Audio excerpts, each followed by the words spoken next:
Even today, Malta is still a very Catholic country, and Holy Week and Easter Sunday are very big events and celebrated in many of the towns and by many of the parishes.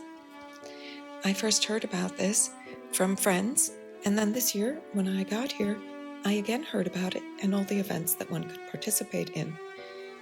And so I made a list of the things I wanted to do. But the first thing I found was by accident. I happened to walk by the small chapel opposite Stella Maris Church and saw that activity was happening.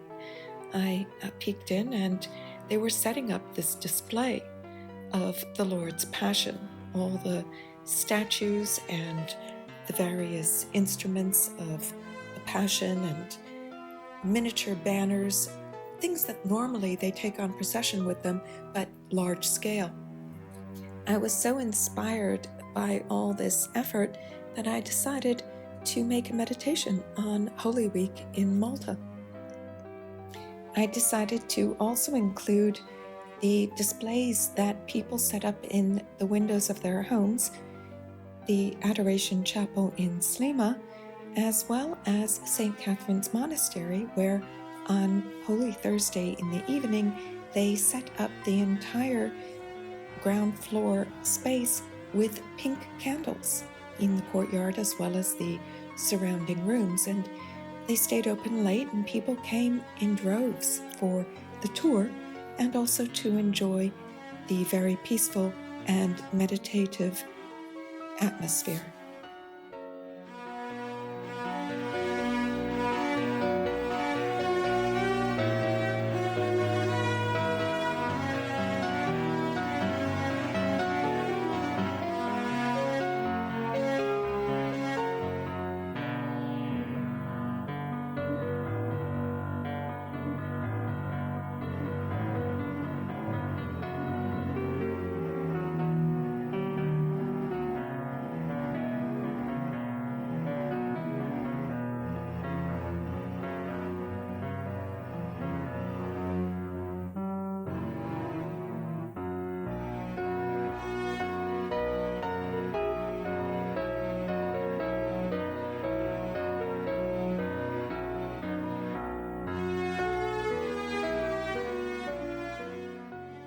St. Dominic's Priory in Valletta is well known for their annual setup of the Lord's Supper. It's done in pasta and grains, and they use food coloring and decorate these amazing plates with symbols of the way that the apostles met their end with the instruments of their passion.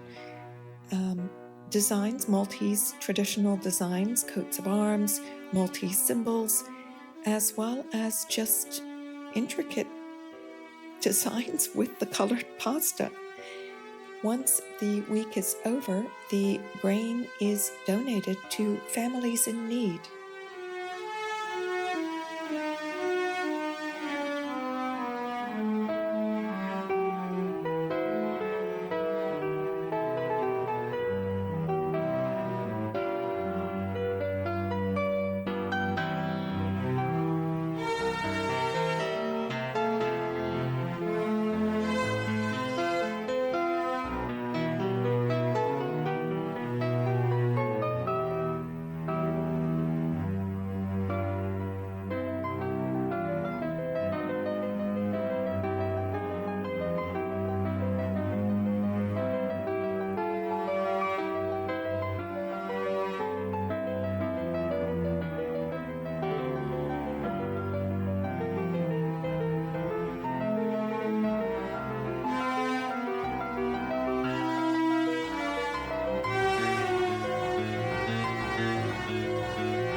The priory's interior is typical of Maltese Baroque architecture of the 1600s.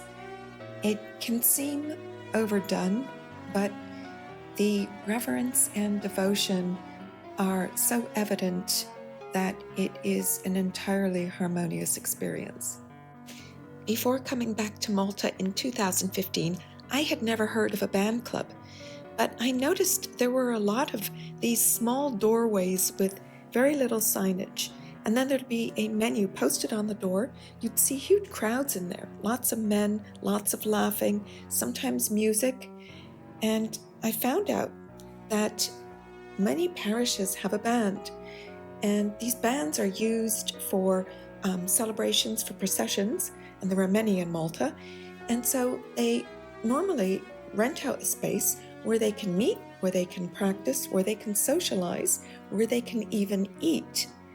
And so these band clubs participate in many of the religious events throughout the year, and Holy Week is a big occasion for them, and they bring out all their statues, and the public is invited.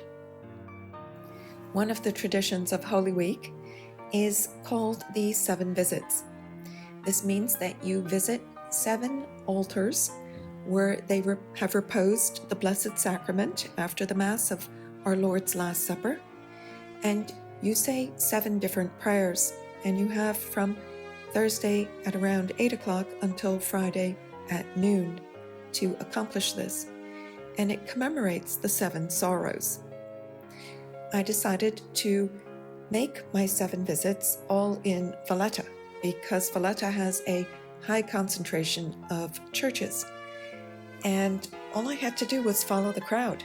There were people of all ages in these churches, children, the young, the middle-aged, the elderly, all ages, with their families on their own, with their spouse. It was really amazing. And at the same time, the city was full of people just celebrating being together in these groups and having dinner and walking around and enjoying Valletta. It's really wonderful.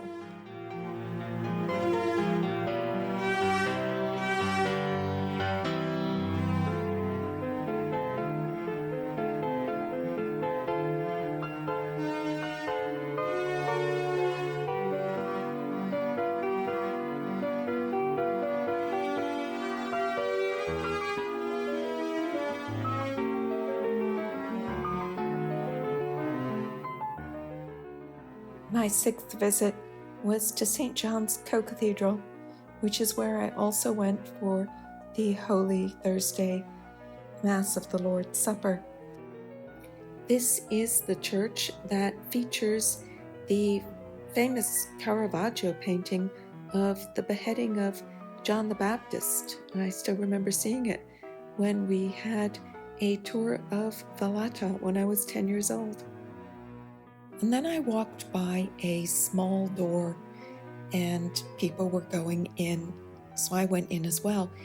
And what I discovered was what seemed to be a convent of cloistered nuns, because they had a grill behind which was a staircase with statues of the Lord's Passion.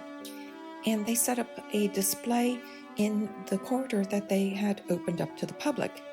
And it was wonderful to see so many different groups wanting to participate in celebrating Holy Week as part of a community. At this point, I was heading out of Valletta. There was one more visit to be made, and it was coming up. And before I got there, I passed by the King's Own Band Club. This is the first band club where I had a meal, and it was a very good restaurant with an amazing trifle, which unfortunately they have changed the recipe to make it richer and heavier. And so I don't go there anymore, but I was so happy to be back and to see all the rooms upstairs that they had turned over to a display for Holy Week. These statues were so expressive and much more sophisticated than some of the other ones, and I just spent a lot of time here.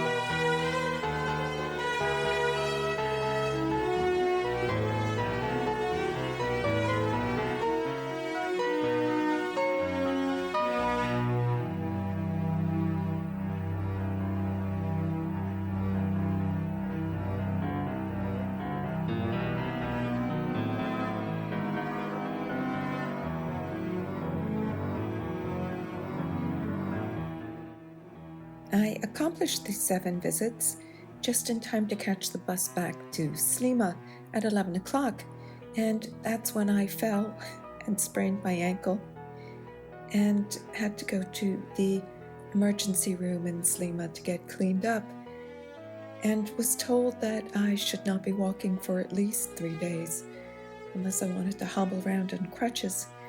And so that was the end of my exploration of Holy Week. I was able, however, to attend the services on Good Friday and, of course, Easter Sunday. Before I understood just how difficult it was to get round on crutches, I still had hopes of going to Valletta for the Good Friday procession and to Vittoriosa for the procession on Easter morning, with a large statue of the resurrected Christ being carried around town. But then a friend sent me this photograph from a band club in Slima, and I knew that I was being invited to accept this situation exactly as it was.